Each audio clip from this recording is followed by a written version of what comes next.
Have you guys ever heard of the LeetStreet Boys? Today I'm going to be diving into the electrifying world of music and anime with a blast from the past known as the LeetStreet Boys. In the vast landscape of modern music, certain artists are able to carve out a niche that resonates with specific audiences, and the LeetStreet Boys are a prime example of this. The LeetStreet Boys is a band that formed in 2006, and with their blend of anime-inspired music, electronic sounds, and pop rock sensibilities, they were able to leave an indelible mark on the anime and gaming community. Picture this. It's the early 2000s, and gaming and anime are just becoming popular over here in the West. Amidst this cultural whirlwind emerged a musical phenomenon that ingeniously combined these two worlds. They're known as the LeetStreet Boys. Founded by Matt Myers, whose stage name is L3, the group quickly gained a cult following with their infectious tunes that paid homage to anime, video games, and internet culture. Their name is also a very obvious play on the Backstreet Boys. The band's original lineup consisted of Matt Myers, who is known as L3, Shane Gawarski, known as Z, Kyle Herbert, known as Nate, and Adam Ashby, known as Shozo Ninpo.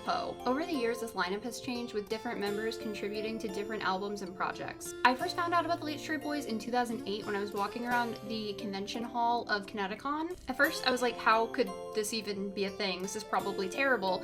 But then I became addicted to listening to them. I loved that there was music about my daily life, or at least what I felt like my daily life was. Me being into the fandoms like anime and video games at that age, that was all I cared about. That was the thing that drove my life. And to find a band that sang about the things that I loved so much really resonated with me. At the time, I couldn't believe that I was able to turn on music and have them sing about characters like Cloud Strife and Ouran High School Host Club, and having songs that like mentioned the game, like, you know, you just lost the game, that game. I mean, I will tune into these songs even now just to feel nostalgic of my childhood, which was being an anime fan in the early 2000s. The LeetStreet Boys music is more than just a collection of songs, and it serves as a vessel for nostalgia. Nostalgia is a powerful emotional response that transports individuals back to a specific time or place, and the LeetStreet Boys tap into this sentiment by infusing their music with references to anime, video games, and pop culture phenomena that many grew up with. Their lyrics often play homage to iconic characters, storylines, and themes, evoking a sense of longing for the past. While doing research for this video, I found out that they were much more prevalent at Northeast conventions. I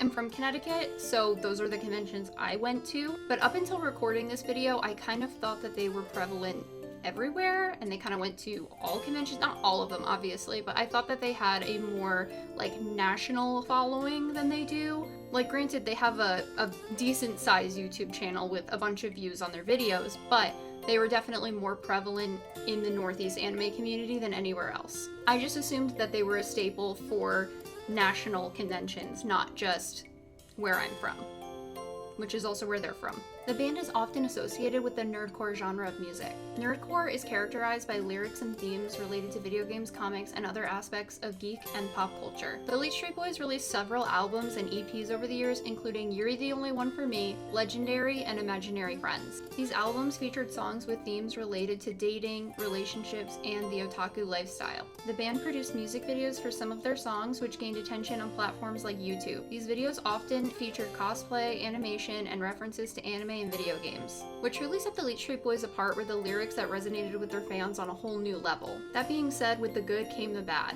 Songs like Yuri The Only One for Me and Guitar Hero Hero are pretty unproblematic and are mostly just cringy time capsules of the early 2000s. However, there are some unfortunate reminders of how toxic the anime community was in the early 2000s in some of the lyrics of their other songs. To name a few, we have Imaginary Boys, which sang about how women have impossible standards for men and we pretty much only want imaginary characters from anime and video games. We have Cosplay Girlfriend, which sang about how their ex wronged them by leaving them and how their new girlfriend is so much better than their old one because she plays into their gamer girl fantasies. They have one more song that I feel is like so offensive that I don't want to talk about it because I'm not part of the affected group and I don't want to speak on their behalf to like any capacity.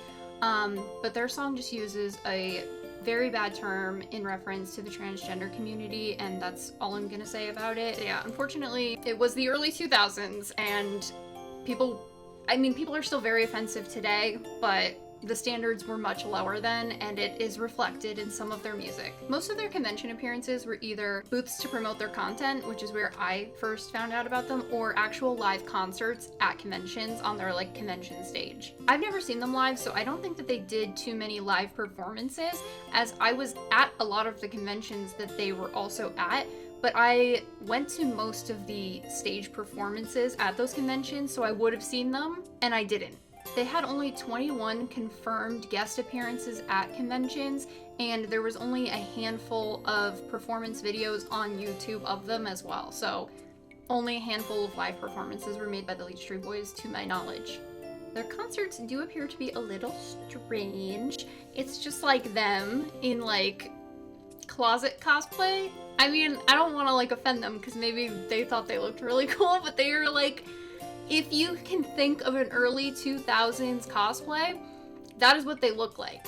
Like, online bought, unstyled wig, playing their music is what their concerts look like.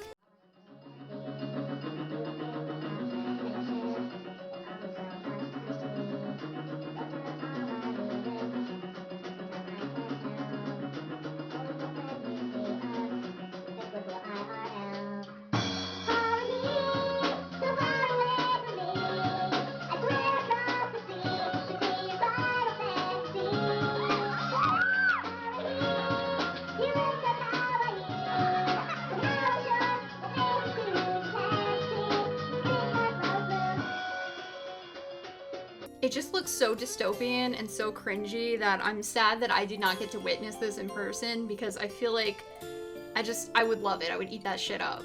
And I don't mean that in a negative way. Like, when I say cringe, I mean that in like the best way possible. I embrace cringe. I love cringe, and I just feel like that's gotta be like the epitome of cringe, and I wish I could witness that myself. So what are they doing now is the question, because they were big in 2006 and it is 2023. They are apparently on a hiatus working on individual projects. However, they did have a recent appearance at a convention. It was August 26th and August 27th at the Pop Culture Anime Con 2023 located in Waltham, Massachusetts. I did look at the events page for this convention, and it just says that they're guests and they don't have any scheduled performances, but that's just according to the website. They might have had a performance. I'm not sure, it doesn't say. That being said, their last appearance was at another anime convention 2016, which is held in New Hampshire.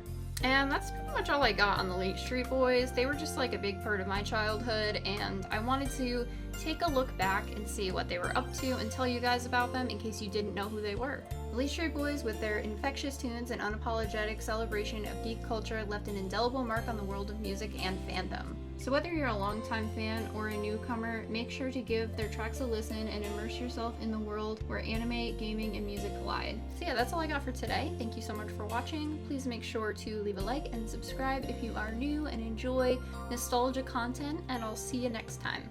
Bye!